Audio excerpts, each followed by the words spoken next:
Hi friends, என்னோடய morning routine daily இப்படி தாங்க ஸ்டார்ட் ஆகும். ஒரு பிளாக் காஃபி போட்டு குடித்ததுக்கப்புறம் தான் வேலையை ஆரம்பிப்பேன். அப்படியே சைடில் பாலும் வந்துருச்சு. பால் அடுப்பில் வச்சு விட்டாச்சு. இப்போ சாதத்துக்கு அரிசி ஊற வச்சு ஊறினதுக்கப்புறம் குக்கரில் வச்சு விட்டாச்சு ஒரு அடுப்பில்.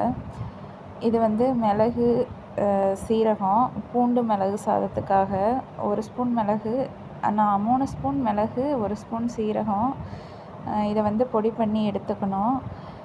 ஒரு பெரிய வெங்காயம் இந்த மாதிரி பொடியாக கட் பண்ணி வச்சுக்கணும். 6-7 பல் பூண்டு இந்த மாதிரி சின்ன சின்னதாக கட் பண்ணி வச்சுக்கணும். ஒரு கைப்பிடி கருவேப்பிலை தழை இதை பொடியாக அரைச்சி வச்சுக்கணும். இப்போ முருங்கைக்கீரை சூப்பு, இதுக்கு ஒரு குக்கரில் 2 கைப்பிடி முருங்கைத்தழை, அரை சின்ன வெங்காயம், ஒரு தக்காளி, சின்ன சைஸ் தக்காளி, 4-5 பல் பூண்டு, 1 ஸ்பூன் மிளகு, 1 ஸ்பூன் சீரகம், தேவையான அளவு உப்பு, தண்ணி நான் 1 சொம்பு ஊற்றியிருக்கேன். உங்களுக்கு எவ்வளோ தண்ணி தேவையோ அதுக்கு தகுந்த மாதிரி ஊற்றிக்கோங்க. ஊற்றி குக்கரில் ஸ்டவ்வை ஆன் பண்ணிவிட்டு ஒரு மூடி போட்டு ஒரு 4-5 விசில் விட்டு எடுத்துக்கோங்க. இப்போ பூண்டு மிளகு சாதத்துக்கு ஒரு கடாயை ஸ்டவ் ஆன் பண்ணி ஒரு கடாயை அடுப்பில் வச்சு அதில் எண்ணெய், கடுகு, கருவேப்பிலை தழை, நம்ம வெட்டி வச்ச சின்ன சின்னதாக கட் பண்ணி வச்சுருக்கோம் பார்த்திங்களா, அந்த பூண்டு, அதை போட்டு நல்லா லைட்டாக வதக்கிக்கணும். வதக்கினதுக்கப்புறம் வெங்காயத்தையும் கூட போட்டு நல்லா வதக்கிக்கணும். நல்லா ப்ரௌன் கலரில் வர்ற வரைக்கும் நல்லா வதக்கி எடுத்துக்கணும். கொஞ்சமாக உப்பு போட்டு வதக்கினிங்கன்னா சீக்கிரம் வதங்கிடும். இப்போ அந்த அரைச்சி வச்சுருக்கிற மிளகு, சீரகமும் அந்த பொடியை போட்டு நல்லா மிக்ஸ் பண்ணிக்கணும்.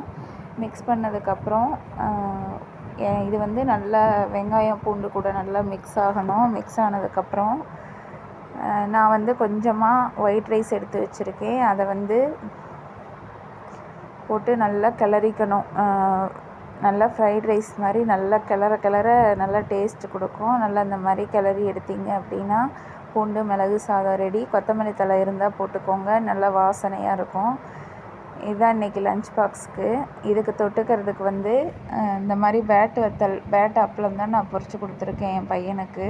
இது நல்லாயிருக்கும், டேஸ்ட் நல்லாயிருக்கும். அந்த பூண்டு மிளகு சாதத்துக்கு இது காம்பினேஷன் நல்லாயிருக்கும். இப்போ அந்த சூப்பையும் இந்த மாதிரி வடித்து எடுத்துக்கலாம். ஒரு குக்கரில் 2 கைப்பிடி முருங்கைத்தழை,